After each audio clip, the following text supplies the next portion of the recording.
what is trust? And why do we need it? It's a very easy thing to feel that you trust someone or don't trust someone, but when asked what is trust itself, it's a much more difficult thing to put one's finger on because it's kind of a complex idea. There are two species on the face of the planet. There are social creatures and solitary creatures. And whereas solitary creatures live alone and they eat, they sleep, they go to the bathroom, and they procreate. And that's their entire life, is to create more of their species. Whereas social creatures have made a decision to work together because they've, over evolutionary time, realized that working together is in their benefit. And what was realized is that there's a synergy that can be achieved. When people work together, we understand implicitly that working together is better than working alone. If there's a heavy rock and it has, say, for instance, food underneath it, and it's going to take 4,000 calories to move that rock, and there's 6,000 calories of food underneath it, I can move that rock, and then I get the food.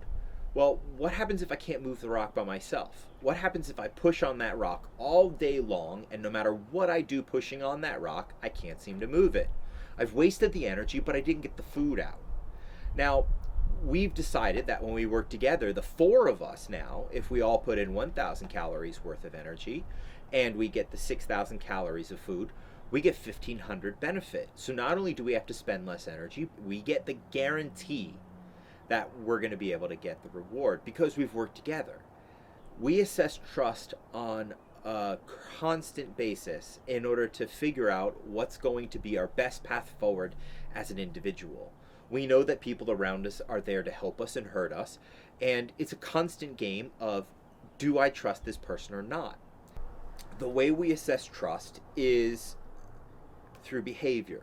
We watch each other, we hear about each other from others, and either through this long-term behavioral pattern that we see evolve over time, or through my friend told me about you, and so I could probably trust you.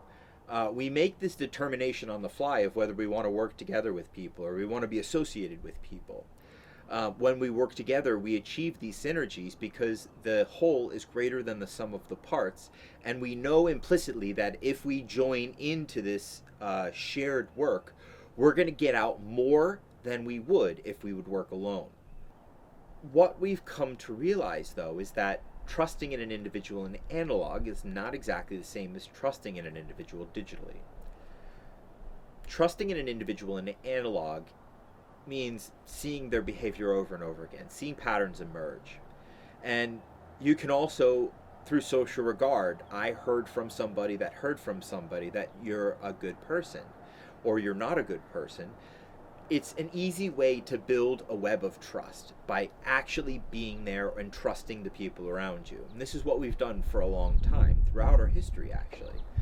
And when you build on that, the idea of trust in organizations is just us trusting in the individuals that make up that organization. You see, an organization, a company, is just a group of people, like a family business. If you trust the father and the mother and the two kids, chances are you probably trust the food at that restaurant. But what about a big corporation where you have a board of directors and you have a president and all the other? And how do you know you can trust that company? Well, look at an example like Coca-Cola or Procter & Gamble, who makes Tide. These are companies that have built a reputation on providing what they say they're going to provide. We've built faith in that organization because they've over time proven to us that they're going to do the right thing.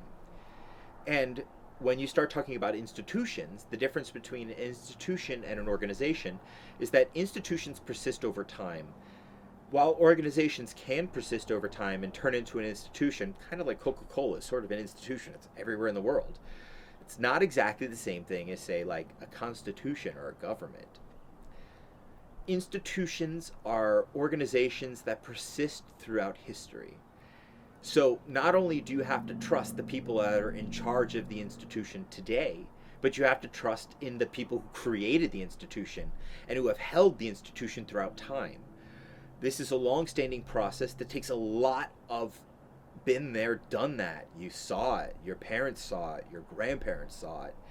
And trust in institutions is not easily won nor lost. So now that we've talked about trust, let's talk about money. What is money? Money is really only an idea that exists if we all agree it's true. And if we don't agree that it's true, it's just paper again.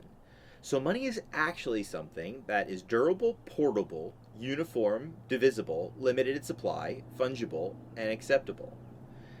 When something has those qualities, it can be used as money. And the reason why that matters, like a lot of people have brought up, why can't we just get rid of money? It's because we live in a specialized society. In order to really do anything of real value today in the world, one has to get an education. You need to go through high school at a minimum in order to be able to get most jobs in the world, because it takes a lot of information in order to be able to be productive today. In order to be a rope maker or a shoemaker back in the days of kings and knights, one had to learn from their father or their grandfather how to be a rope maker and be the best rope maker they could.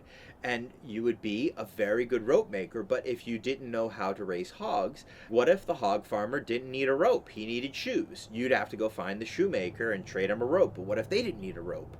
So you get into a situation where you can store your labor for the future through money. It's a way of representing our value add to the economy. We can make hay while the sun is shining, as they say, and store that up for the winter. Now, when you get to a situation where we need money and you don't really have trust in the money, you get to a place like Venezuela today, where there's hyperinflation. People aren't sure whether the cost of their goods are going to be the same tomorrow or the day after. It becomes very hard in order to make life easy. In order to make life easy, money is kind of important. But money and power are inextricably tied. When you look at the idea of what is money and how money is valued, it's set by monetary policy. Monetary policy is central bank stuff and a lot of, well, egghead stuff that really is hard to understand. Like, you literally need to have a PhD in economics and all the rest in order to just be able to understand the damn words. And I think that's by design. If it's hard to understand, you can't talk intelligently about it, and nobody wants to look like a fool. Let's talk about why Bitcoin was invented. When it comes down to forgery, it doesn't really matter if it's you printing money in your downstairs with a big printing press, or it's the central bank printing money through quantitative easing. Printing money devalues the rest of everybody's money. But fundamentally, it's a new way of accounting. It's kind of like the idea of single entry, double entry accounting. It's what I like to call provenant accounting. When you look at the back of a library card, you check out a book, it'll have checked in this date, checked out that date, checked in this date, checked out that date, checked in this date, and it gives you a sense of where that book was in time. If you could, quote unquote, turn over your Bitcoin, what you'd look on there and you'd see is it was sent from this person to that person, from that person to this person, from this person to that person, all the way back to its inception when it was originally mined. And that's a fundamentally different thing than we have today. What we have today is you get a bill, it's got a serial number, you could go to the Federal Reserve, you could say, hey, I've got the serial number, and they'll tell you if it's real. You have to go to a centralized third party that we trust in order to assess whether that bill is real or not. We have to trust the system in order to know that the system is going to protect us. They're going to prevent forgery. But what if the system is the one that's actually doing the printing? And by creating a system that's out of the hands of anybody to print money, it creates a stability in the supply. And by regulating the amount of currency in circulation, you get a situation where you know what that currency is worth. I don't have to go to a central bank in order to ask them if that serial number is valid or not. What I can do is I could go to the open ledger and just look myself. I could go on the internet. I don't have to ask anybody. I know it's real because I saw it myself.